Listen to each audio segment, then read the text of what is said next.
time for the news. A 39-year-old man of Chongwe district in Lusaka province has defouled his own 1 year, 11 months old granddaughter. Government has disputed as mere speculation a report suggesting that people have begun dying in southern province due to the alleged hunger situation in the province. Welcome to the news. A 39-year-old man of Chongwe district in Lusaka province has defouled his own 1 year, 11 months old granddaughter.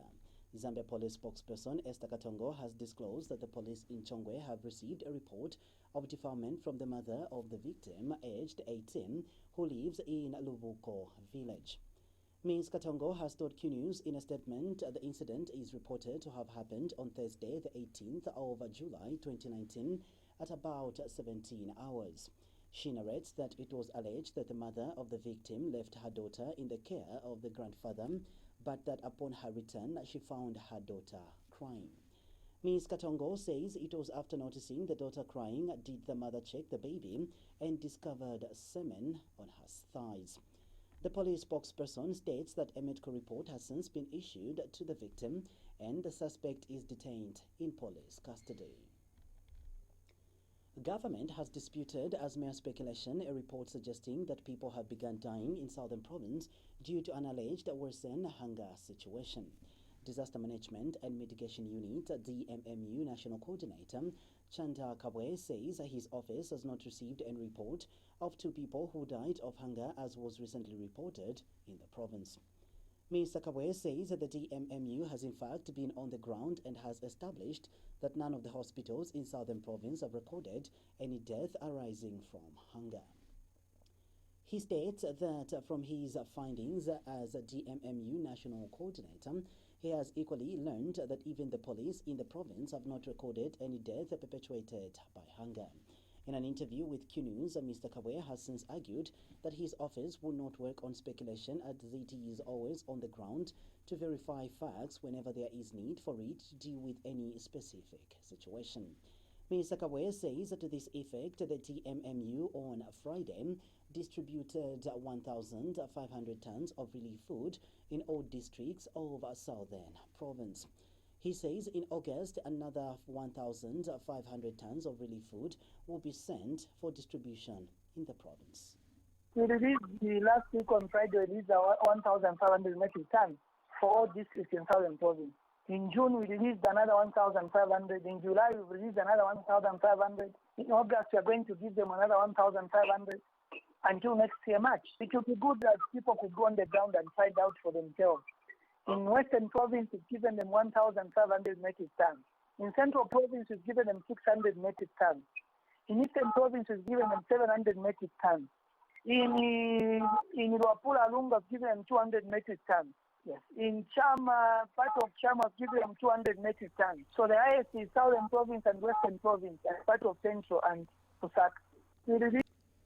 Minister of Justice, Given Lubinda, has clarified that his ministry is no longer in possession of the approved Access to Information ATI bill. Mr. Lubinda says that the bill was cleared by his ministry before it was approved by Cabinet in March this year.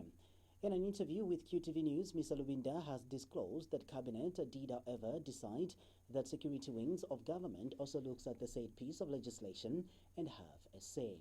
Mr. Lubinda states that this is because, despite being approved, the Access to Information Bill has issues to deal with national security.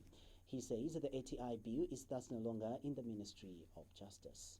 The information is totally outdated. Okay. The Access to Information law was already presented to Cabinet. Yes. And it is at Cabinet where it was decided that the security wings of government must also look at that piece of legislation, because the access to information laws also have issues to do with national security. So the bill is no longer in the Ministry of Justice. The bill was cleared by the Ministry of Justice. Still in the news, government has been challenged to accept that it is to blame for the reported worsened hunger situation in the country. UPND chairperson for rural development, Mono Mapani, says his party believes that government is to blame for 96% of the reported hunger situation in the country. Mr. Mapani says he personally wants government to argue against his observation if it holds a different view. He thinks that the UPND is on firm ground to believe that poor policies in the agricultural sector have led Zambia to be in the said hunger situation. The problems that people of Zambia are faced with now of failure to have food was purely caused 96% by the poor policies of the Patriot Front. There's no argument about it. And there's no doubt about it.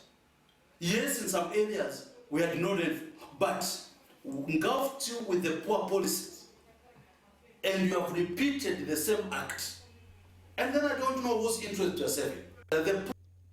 The Department of Livestock and Fisheries in Kalabo District in Western Province claims a suspected anthrax and blackleg have broken out in Sihole area. This follows one suspected case of anthrax which was recorded in the same area barely 5 months ago, which tested positive. Zanis reports that Kalabo District Livestock Coordinator Bernard Chiwana has disclosed the said development. Mr. Chiwana is said to have not, however, stated the extent of the problem or the number of animals affected so far. He is reported to have said that blood samples have been collected and sent for laboratory testing in order to ascertain the suspected anthrax and blackleg disease. Hundreds of citizens from all walks of life and various sections of society turned up on Saturday to take part in the Yellow Card campaign protest against corruption and all forms of oppressions in Zambia. The protest, which was preceded by a march past from Mulungushi International Conference to Parliament buildings in Lusaka, was attended by members of civil society organizations, non-governmental organizations, and ordinary citizens. Among the issues brought up by protesters are the closure of the Copperbelt University, CBU, and the contraction of Chinese loans. The speakers included activists and musicians Michael ZULU and Chamafumba, also known as Pilato, Laura Miti, MacDonald Chipenzi, Bishop John Mambo, and ordinary citizens. So, my minister, they call and say we want to change the constitution. Constitution yabo. Constitution yabo.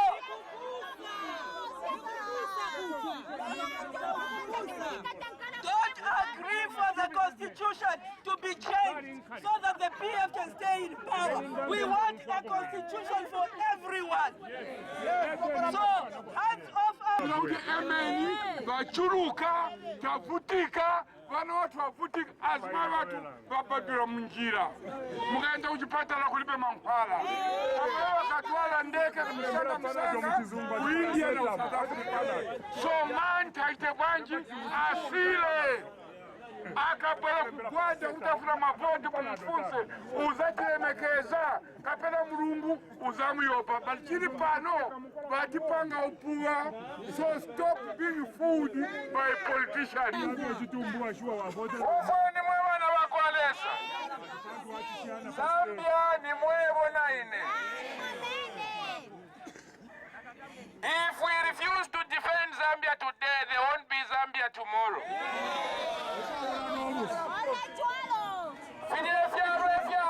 Those countries you've read about didn't just happen like an event at bang.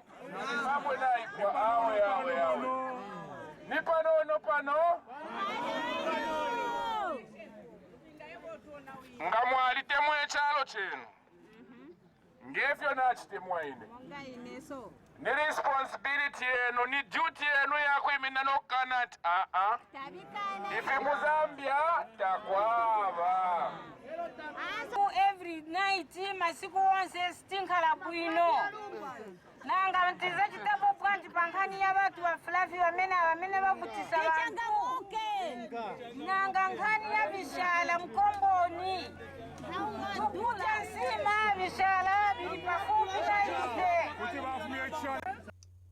The Anti-Voter Apathy Project, AVAP, is pleased with the campaigns of political parties taking part in the Katuba parliamentary by-elections. AVAP Executive Director Richo Molani says his organization has not recorded any serious incident of political violence in the constituency. Mr. Molani says the Katuba constituency is so far a conducive environment for holding peaceful elections. He tells Q News that the work of the Zambia police during the campaigns have been commendable so far by what Avab has been observing. Yes, the campaigns are peaceful because we can see right now we are in Katuba. We have seen the UPND, they've passed through here, and also we have seen the TF, the other side. They are talking to people, so we don't have, and also the police is very alert, and you can see that the environment is very, very conducive for holding an election, so therefore we don't see any problem at the moment unless these 2 days that are coming, but we want to advise political parties to remain in the same mood so that no one is actually hurt or no one is insulted or use any other methods of campaign. Yeah. And finally, in our news, Action Aid Zambia has noted the need for President Edgar Lungu to be pragmatic in addressing national issues. Action Aid Zambia Country Director Nalusha Ziva says there are a lot of things that are going wrong in the country in areas of health, social security, and education, among others, and the President needs to be practical in addressing such issues.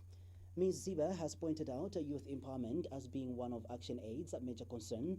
She has questioned where the country is regards empowering the youths, a situation she feels the President should take interest and address. She states that without practical steps from the President in addressing various national issues, the country's social and economic status will get worse. We call upon the President to be very pragmatic in his actions and also very decisive, because they know, especially in the education sector, in the health sector, even the young people have expressed discontent. We have not seen the youth empowerment programs over the years. What has happened to them? So we need to be very clear where things are not working in the agriculture sector. So what is going to happen? We need to begin having genuine conversation around it. That's it from our news desk. It's bye-bye and God bless.